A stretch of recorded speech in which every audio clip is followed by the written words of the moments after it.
بسم اللہ الرحمن الرحیم حامدا و مصلیہ اما بعد۔ عزیز طلباء کرام، ہم نے ہدایت النار کے گزشتہ سبق کے اندر حروف عاطفہ کا بیان پڑھا۔ ہمارا یہ سبق حروف کی چند اقسام پر مشتمل ہوگا۔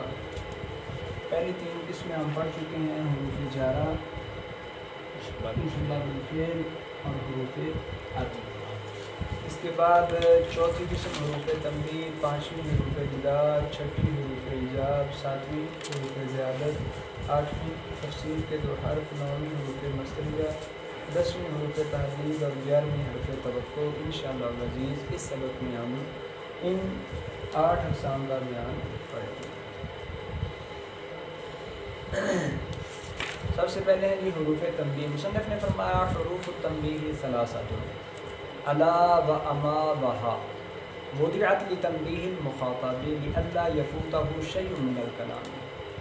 حروف تنبیہ تین ہیں، کون کون سے جی؟ الا، اما اور ہا۔ یہ مخاطب کو تنبیہ کرنے کے لیے وضع کیے گئے ہیں تاکہ اس سے کلام کا کچھ حصہ فوت نہ ہو۔ فَأَلَا وَأَمَا لَا يَدْخُلَانِ إِلَّا عَلَى الْجُمْلَةِ اسْمِيَّةً كَانَتْ نَحْوُ قَوْلِهِ تَعَالَى أَلَا إِنَّهُمْ هُمُ الْمُفْسِدُونَ، وقول شاعری شعر أَمَا وَالَّذِي أَبْكَى وَأَضْحَكَ وَالَّذِي أَمَاتَ وَأَحْيَا وَالَّذِي أَمْرُهُ الْأَمْرُ، أو فعلیة نحو أَمَا لَا تَفْعَلْ وَأَلَا لَا تَتَلُ۔ الا اور اما ان دونوں کا دخول جملہ پر ہوتا ہے، پھر جملہ میں آگے تعمیم ہے، جملہ اسمیہ ہو یا جملہ فعلیہ ہو۔ جملہ اسمیہ کی مثال قرآن مجید سے دی، الا انہم هم المفسدون، یہ جملہ اسمیہ پر ہے، اسی طرح شاعر کا اگلا شعر ہے اما والذی ابکا۔ اب یہاں اما جو ہے وہ جملہ اسمیہ پر داخل ہے، اللہ جی اس میں موصول ہے، ماں باپ صلہ سے ملتا جملہ اسمیہ ہے، یا فعلیہ پر داخل ہو، اس کی مثال دی اما لا تفعل، الا لا تفعل۔ اس میں اما اور الا دونوں جملہ فعلیہ پر داخل ہیں۔ والثالث ہا تدخل على الجملة الاسمیة نحو ها زید قائم والمفرد نحو هذه وهؤلاء۔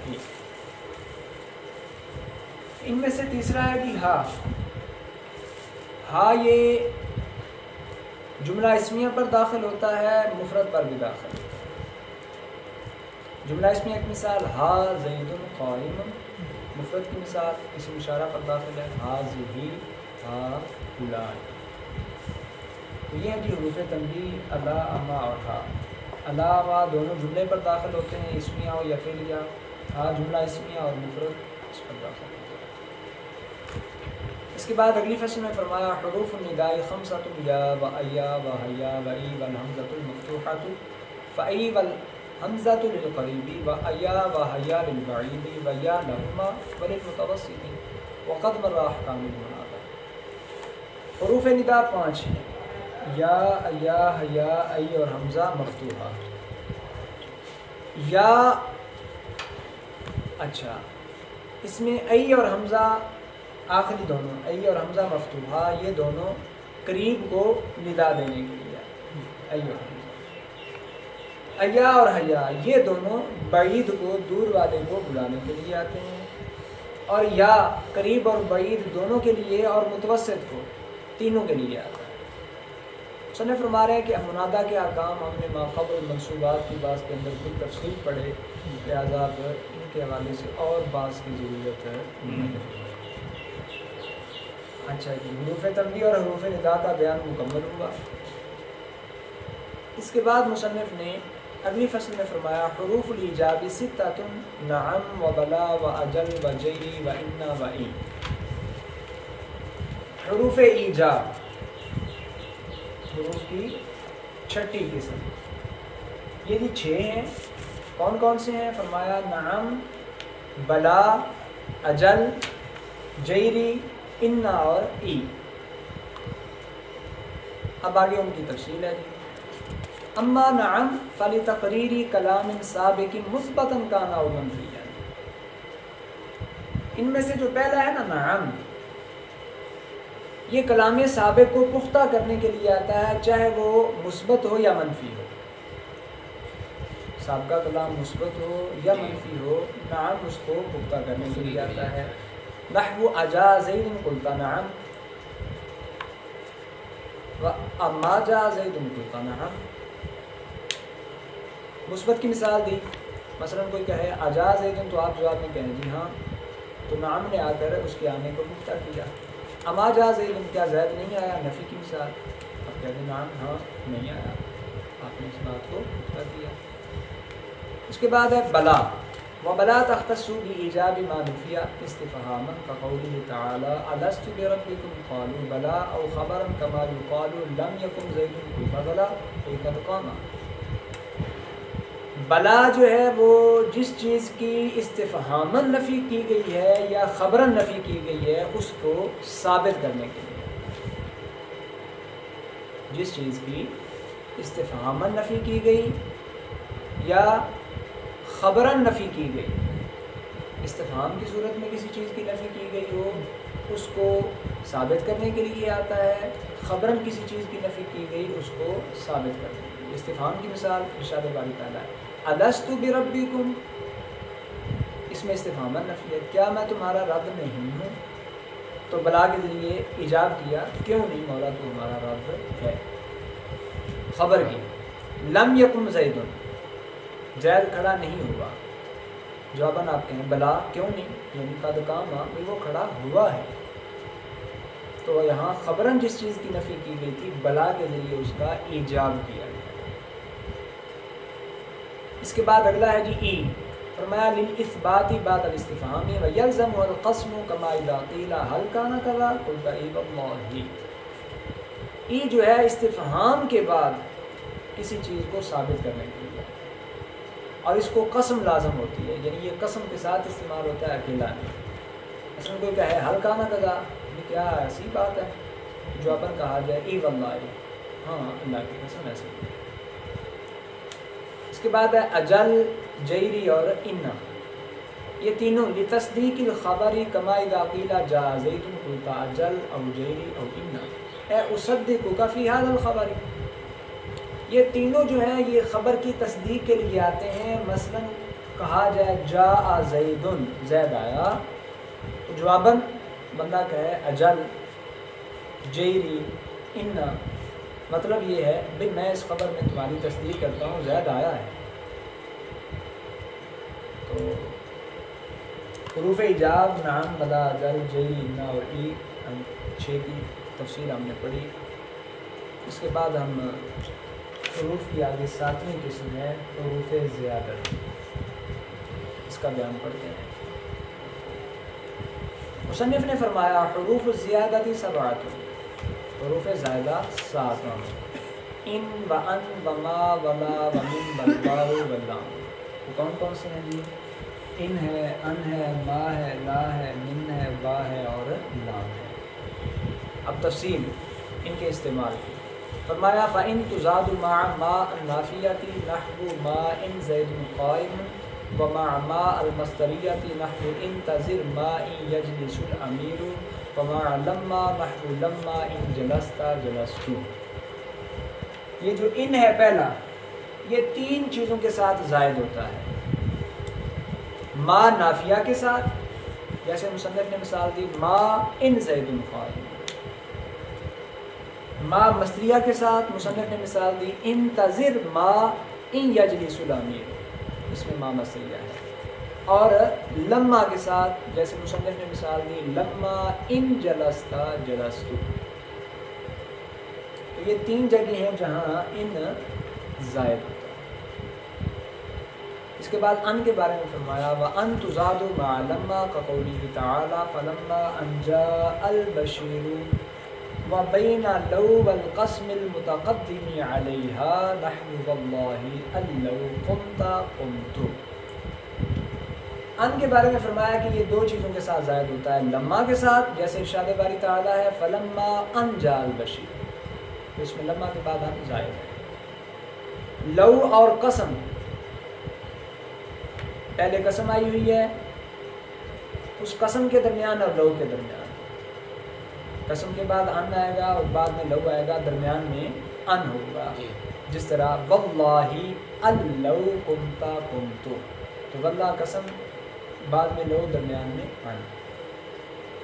اس کے بعد آگے ما کا بیان فرمایا وما تزاد مع اذا ومتى وأين وأن وأين وإن شرطيات كما تقول اذا ما صمت صمت وكذا البواقي وبعد بعض حروف الجر نحو قوله تعالى فبما رحمة من الله وعما قليل ليصبحن نادمين ومما خطيئاتهم أغرقوا فأدخلوا نارا وزید صدیقی کما ان عمرا اخی۔ اچھا جی، یہ جو ما ہے، اذا متا این انا اینا ان، یہ جو سارے شرط کے معنی میں استعمال ہوتے ہیں، ان کے ساتھ یہ زائد ہوتا ہے۔ اذا متا این انا اینا اور ان، یہ سارے کے سارے شرط کے معنی میں ہوں تو ان کے ساتھ یہ استعمال ہوگا۔ مثلا اذا ما سنتا سنتو، اب اذا کے بعد ما آیا ہوا ہے کیونکہ زائد ہے۔ اس طرح باقی کی مثالیں، ایم ما تدعو فلہ الاسماء الحسنى، قرآن مجید میں ہے۔ اسی طرح اینما تکونوا یدرککم الموت، اینا کے بعد ما ہے۔ فاما ترین من البصر احد، یہاں ان کے بعد ما آیا ہوا ہے۔ اسی طرح بعض حروف جارہ کے بعد بھی ما زائد ہوتا ہے، با کے بعد جیسے فبما رحمت من اللہ، عن کے بعد جیسے عما قلیل یصبحون، من کے بعد جیسے مما خطیئاتہم، کاف کے بعد جیسے زید صدیقی کما ان عمرا اخی۔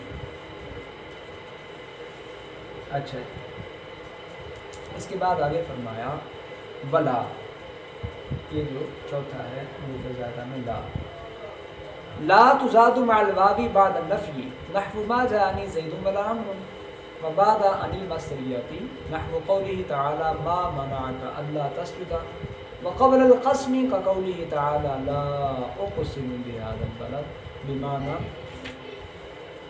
اقسم۔ یہ جو لا ہے یہ 3 جگہ زائد ہوتا ہے۔ نفی کے بعد واو آ رہا ہو تو واو کے بعد لا زائد ہوگا، نفی کے بعد واو، جیسے ما جاءنی زید و لا، پہلے نفی آئی نا ما، اس کے بعد واو آیا ہے، تو واو کے بعد ام سے پہلے جو لا ہے یہ زائد ہے۔ اسی طرح ان مصریہ کے بعد لا زائد ہوتا ہے، جس طرح قرآن پاک میں ہے ما منعک الا تسجد، تو ان کے بعد لا زائد ہے۔ قسم سے پہلے لا زائد ہوتا ہے، جیسے قرآن مجید میں ہے لا اقسم بہذا البلد، یہ لا زائد ہے، معنی ہے اقسم۔ تو حروف زیادت میں سے ان، ما اور لا کے استعمال کی مصنف نے تفصیل بیان کی۔ باقی 3 کے بارے میں فرمایا واما من والباء واللام فقد مر ذکرها فی حروف الجر فلا نعرفها، بھئی من، با اور لام یہ تینوں حروف جارہ میں ان کا ذکر گزر چکا ہے کہ جب یہ زائد ہوتے ہیں، فرمایا کہ اب یہاں ہم ان کے ذکر کو دوبارہ نہیں لائیں گے، وہی کافی ہے۔ اچھا جی، 7ویں قسم کا بھی بیان مکمل ہوا۔ اس کے بعد ہے بھی 8ویں قسم، اس کے بارے میں دیکھتے ہیں مصنف کیا فرمایا۔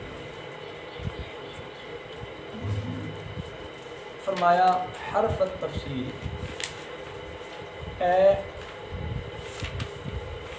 ای و ان، فای کا قوله تعالی واسأل القریة ای اہل القریة کأنک تفسره اہل القریة۔ تفصیل کے 2 حرف ہیں ای اور ان۔ ای کی مثال بیان کی جس طرح ارشاد باری تعالیٰ ہے واسأل القریہ یعنی اہل القریہ، اس میں گویا آپ اے کے ذریعے تفسیر کیا کر رہے ہیں، اہل القریہ۔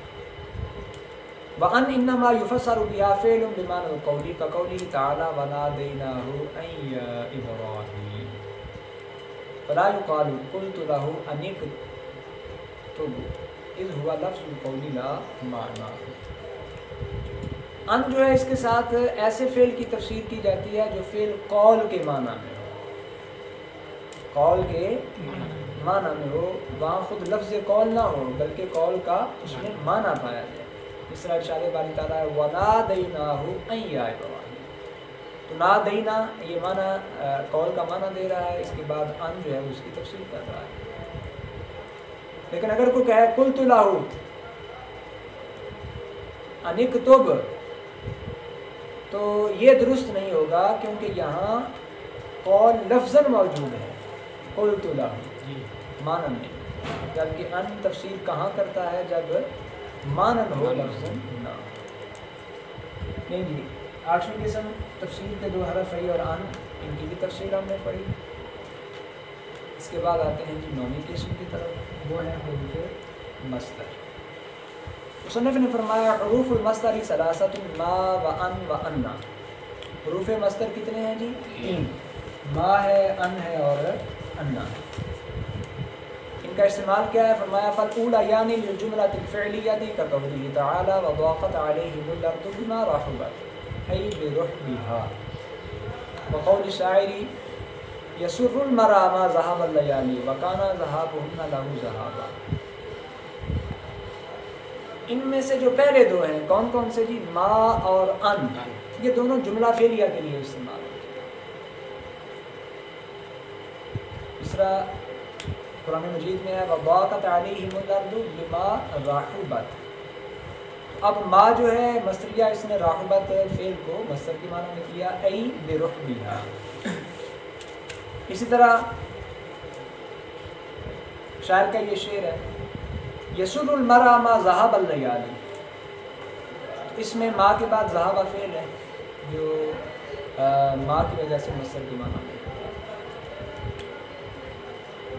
اچھا جی، اور ان کی مثال دی قرآن پاک میں ہے وَأَن نَحْوُ قَوْلِهِ تَعَالَى فَمَا كَانَ جَوَابَ قَوْمِهِ إِلَّا أَن قَالُوا، یعنی اے قَوْلُهُمْ. اس میں الا ان قالوا، قالوا سے پہلے جو ان ہے بعد میں جملہ فعلیہ آ رہا ہے، اس کو یہ مصدر کے معنی میں کر رہا ہے. مطلب ہے الا قول، یہ دونوں جملہ فعلیہ کے لیے آتے ہیں جس کو مصدر کے معنی میں کر رہا ہے. اور انا تیسرا جو ہے فرمایا للجملۃ الاسمیہ نحو علمت انک قائم، اے قیامت. انا جملہ اسمیہ کے لیے آتا ہے، یہ جو تیسرا ہے فعلیہ کے لیے. مثال دی علمت انک قائم، اس میں انا ما بعد جملہ اسمیہ ہے اور یہ اس کو مصدر کے معنی میں کر رہا ہے، یعنی علمت قیامک. ان کی تفصیل بھی مکمل ہوئی 9ویں قسم کی. اس کے بعد 10ویں قسم میں بھی حروف تحدید. اس حوالے سے مصنف نے کیا فرمایا؟ حروف التحدید اربعۃ، حروف تحدید 4 ہیں، ہلا و اللہ و لولا و لوما. ہلا، اللہ، لولا اور لوما. لہا صدر الکلام ومعنى حد على الفعل ان دخلت على المضارع نحو هلا تاكل، ولوم ان دخلت على الماضي نحو هلا ضربت زيدا. یہ چاروں ہی صدر کلام میں آتے ہیں، شروع کلام میں آتے ہیں. پھر ان کا استعمال اگر فعل مضارع کے ساتھ ہو تو مقصود کسی کام پر ابھارنا ہوتا ہے، جیسے ہلا تاکلو، یہ کھاتے کیوں نہیں ہو، کھاؤ. اور اگر ماضی پر داخل ہوں تو پھر ملامت کرنا مقصود ہوتا ہے، جیسے کہ ہلا ضربت زیدا، زید کو مارا کیوں نہیں. وحينئذ لا تكون تحديدا الا باعتبار ما فات ولا تدخل الا على الفعل كما مر. اور ایسی صورت میں جو تحدید ہوگی یہ ما یفوت کے اعتبار، جو چیز فوت ہو چکی ہے، جو چیز پہلے ہو چکی ہوئی ہے اس کے اعتبار سے تحدید ہوگی. اور چونکہ ما فاتہ کے اعتبار سے تحدید ہوگی تو یہ فعل پر ہی داخل ہوں گے، اسم پر داخل نہیں ہوں گے، جیسے ابھی اوپر مثالیں دے رہی ہیں اللہ تعالی اور ہلا ضربت. وَإِنْ وَقَعَ بَعْدَهَا اسْمٌ فَبِاعْتِبَارِ فِعْلٍ كَمَا تَقُولُ لِمَنْ ضَرَبَ قَوْمًا اللہ زیدًا ای ہلا ضربت زیدًا. اگر ان کے بعد اسم آ جائے تو وہاں فعل جو ہے اس کو مضمر محذوف مانا جائے گا. مثلا کوئی کہے ایسے شخص ہے جس نے کسی قوم کو مارا ہے، ایک بندے نے ایک پوری قوم کو، ایک جماعت کو مارا ہے، تو اس مارنے والے سے کوئی کہتا ہے حلا زیدن. اب حلا کے بعد زید اسم آیا ہوا ہے، فعل نہیں ہے، تو یہاں فعل محذوف ہوگا، مضمر ہوگا، یعنی حلا ضربت زیدن. باقی ساروں کو مارا ہے، زید کو کیوں نہیں؟ وجمیعها مرکبۃ جزءها الثانی حرف النفی والاول حرف الشرط او الاستفهام او حرف المصدر. اچھا یہ سارے کے سارے جو ہیں مرکب ہیں، یہ دو جزوں سے مرکب ہیں. ان کا دوسرا جز تمام کے اندر حرف نفی ہے، جزء الثانی حرف النفی والاول حرف الشرط او الاستفهام. ان تمام کے اندر پہلا جز، دوسرا جز حرف نفی ہے، اور پہلا جز یا تو حرف شرط ہے یا استفہام ہے، او حرف المصدر یا حرف مصدر. ٹھیک ہے. حلا کے اندر حل استفہام کے لیے ہے، اللہ کے اندر ان مصدر کے لیے ہے، لولا اور لوما کے اندر لو شرط کے لیے. والی لولا مان آخر ہوا امتناع الجملۃ الثانیۃ لوجود الجملۃ الاولى. لولا کا تحدید کے علاوہ ایک اور معنی بھی ہوتا ہے جو بیان کیا، وہ کیا ہے کہ پہلے جملے کے پائے جانے کی وجہ سے دوسرا جملہ نہیں پایا جائے گا. وجود اولا کی وجہ سے امتناع ثانیہ ہوگا. جیسے لولا علی لہلک عمر، اگر علی نہ ہوتے تو عمر ہلاک ہو جاتے. مطلب علی ہیں، عمر ہلاک نہیں ہوئے. تو پہلا ممتنع موجود ہے، اس وجہ سے دوسرا ممتنع ہوا. وحینئذ تحتاج الی الجملتین اولاہما اسمیۃ ابدا. جب لولا اس معنی میں ہو تو اس وقت یہ دو جملوں کا محتاج ہوتا ہے، جن میں سے پہلا جملہ ہمیشہ اسمیہ ہوگا. الحمدللہ حروف تحدید کے حوالے سے ہم نے تفصیل پڑھی، ان کے استعمال کے حوالے سے تفصیل پڑھی، اور ان کی ترکیب کے حوالے سے کہ یہ سارے دو جزوں سے مرکب ہیں. باقی لولا کا ایک دوسرا معنی بھی پڑھا. اس کے بعد آخری اس سبق میں ہماری جو بات ہے وہ ہے حرف توقع کے حوالے سے. مصنف نے اس کا بیان کیا، فرمایا حرف التوقع قد وهي في الماضي لتقريب الماضي الحال نحو قد ركب الأمير قبيل هذا ولأجل ذلك سميت حرف التقريب أيضا ولهذا تلزم الماضي ليصلح أن يقع حالا.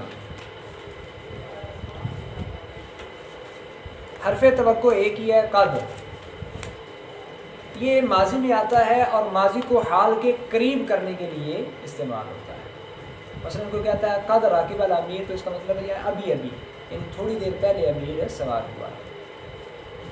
ولی اجلی ذالک سمیت حرف تقریب، چونکہ یہ تقریب کا معنی دیتا ہے تو اس وجہ سے اس کو حرف تقریب بھی کہا جاتا ہے. توقع کے ساتھ اس کا دوسرا نام حرف تقریب بھی ہے.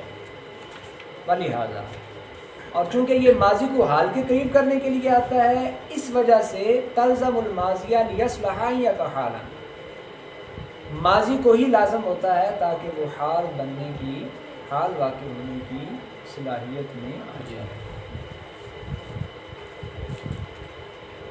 اس کے بعد آگے فرمایا وقد تجیء للتاکید اذا کان جوابا لمن يسأل هل قام زید تقول قد قام زید. اچھا جی، کبھی کبھی قد جو ہے وہ تاکید کا معنی بھی دیتا ہے. کب؟ جب کوئی شخص سوال کرے حل قام زید، کیا زید کھڑا ہے، تو جواباً کہا جائے قد قام زید، کھڑا ہے جی. مقصود کیا ہے؟ تاکید. وفی المضارع للتقلیل نحو ان الکذوب قد یصدق وان الجواد قد یبخل. اچھا، اگر قد فعل مضارع میں آئے پھر کیا معنی دے گا؟ اس کی تفصیل بیان کی کہ اگر مضارع میں آئے تو یہ تقلیل کا معنی دیتا ہے.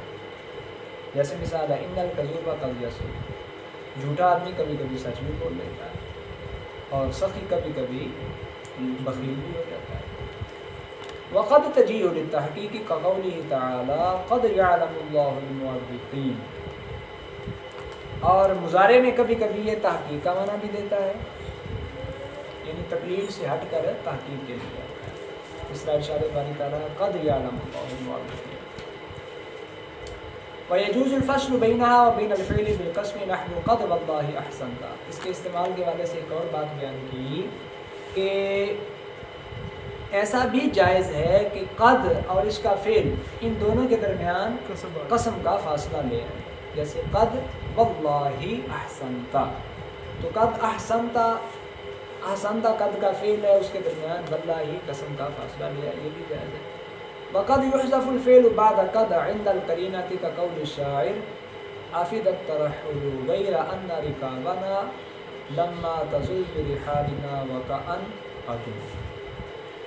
جب قرینہ پایا جائے تو وہاں قد کے بعد فعل کو حذف بھی کیا جا سکتا ہے، جیسے شاعر کے اس شعر کے اندر ہے، آخر میں فرمایا وَكَأَن قَدٍ، تو اس میں اس کے بعد فعل معذوف ہے، اصل میں ہے وَكَأَن قَد زالت، چونکہ پہلے آیا نا لما تزل، تو وہ قرینہ ہے کہ یہاں فعل زالت محذوف ہے۔ الحمدللہ اس سبق میں ہم نے حروف کی چوتھی، پانچویں، چھٹویں، ساتویں، آٹھویں، نویں، دسویں اور 11ویں قسم کا بیان مکمل کیا۔ انشاءاللہ العزیز ہمارا اگلا سبق جو ہے وہ حروف کی بقیہ اقسام، حرف استفہام، شرط، ردہ وغیرہ کے بارے میں ہوگا۔ اللہ رب العزت کی بارگاہ میں دعا ہے اللہ تعالیٰ اس علم کو